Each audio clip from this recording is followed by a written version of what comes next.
واقعی عقل مند خواتین اس بیان کو سنیں گی تو وہ جو مسکنسپشن پیدا کیا جاتا ہے کہ جناب اسلام میں عورتوں کو آزادی نہیں ہے، جناب اسلام میں عورتوں کے لیے گھٹن ہے، اللہ اکبر، ذرا پہلے اسلام سے پہلے کے حالات پڑھو اور اس کے بعد اسلام کے آنے کے بعد عورتوں کو کیا شاندار مقام میرا دین دیتا ہے۔ اللہ کے نبی نے دا بیسٹ لوگوں کی جب مثال بیان کی، بہترین لوگوں کی مثال بیان کی، تو نبی پاک فرماتے ہیں، ترمذی کی حدیث ہے، سب سے بہتر وہ ہے جو اپنے اہل کے لیے بہتر ہو، یعنی اپنی فیملی کے لیے بہتر ہو۔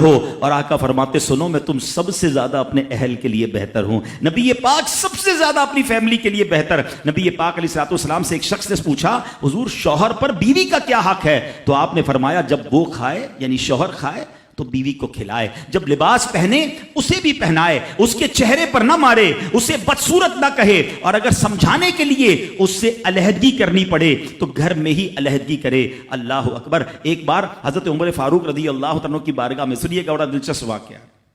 سیدنا عمر فاروق کا کتنا بڑا نام ہے، آپ کے جلال کی، آپ کی عدالت کی مثالیں دی جاتی ہیں، بڑے بڑے لوگ آپ کے سامنے تھر تھر کانپتے تھے۔ آپ کا گھر میں انداز کیا تھا کہ ایک شخص آیا کہ میں حضرت عمر کے پاس جاؤں اور بتاؤں میری بیوی جو ہے مجھ سے اس طرح بات کرتی ہے، اور میرا وہ انداز نہیں ہوتا جو شوہر کے سامنے ہونا چاہیے، ہوتا ہے گھروں میں ہو جاتا ہے۔ تو حضرت عمر کے دروازے پر پہنچا نا، تو اندر سے اسے سیدنا عمر فاروق رضی اللہ تعالیٰ عنہ کی زوجہ ام کلثوم رضی اللہ تعالیٰ عنہ کی ناراضگی کی عالم میں گفتگو کرتے ہوئے سنا۔ وہ حضرت عمر سے بات کر رہی تھی، تو وہ شوہر سوچنے لگا کہ میں تو اپنی بیوی کی شکایت لے کر آیا تھا، حضرت کے تو گھر کا بھی معاملہ ہی ایسا ہی ہے۔ تو وہ کہتے ہیں میں واپس ہونے لگا۔ حضرت عمر نے بلا لیا، کہا کیوں آئے تھے؟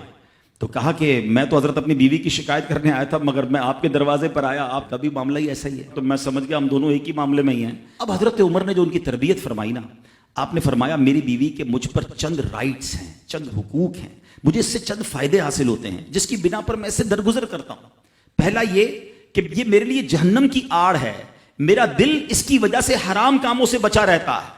نمبر دو، جب میں گھر سے نکل جاتا ہوں یہ میری خزانچی بن جاتی ہے، یعنی میرے مال کی نگہبان بن جاتی ہے، میری دھوبن بن جاتی ہے، میرے کپڑے دھوتی ہے، میرے بچے کی پرورش کرتی ہے، میرے لیے روٹیاں اور کھانے پکاتی ہے۔ تو وہ شخص کہتا ہے یہ سارے فائدے تو مجھے بھی اپنی بیوی سے حاصل ہیں، تو میں تو کبھی درگزر سے کام نہیں لیتا، وہ مجھے کہتی میں اسے لڑنا شروع کر دیتا ہوں۔ کہتا آج آپ کی بات سے نصیحت مل گئی، اب میں اپنی بیوی کی چھوٹی موٹی باتوں کو میں بھی درگزر کر دوں گا۔ کتنی پیاری بات بتائی۔ ہم وہ ساری باتیں بھول جاتے ہیں، ایک غلطی پر پکڑ لیتے ہیں، ایک غلطی پر ڈانٹتے ہیں۔ ہر غلطی پر جناب ایسا نہیں ہوتا، ہر غلطی کی سزا سزائے موت نہیں ہوتی ہے۔ ہم غلطیاں نہیں کرتے، اگر جس طرح ہم اپنی بیوی کو اور غلطی پر ڈانٹتے وہ ڈانٹنا شروع کر دے پھر کیا حال ہوگا؟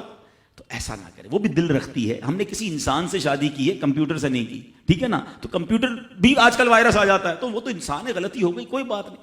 تو سبحان اللہ، اتنا پیارا مذہب ہے۔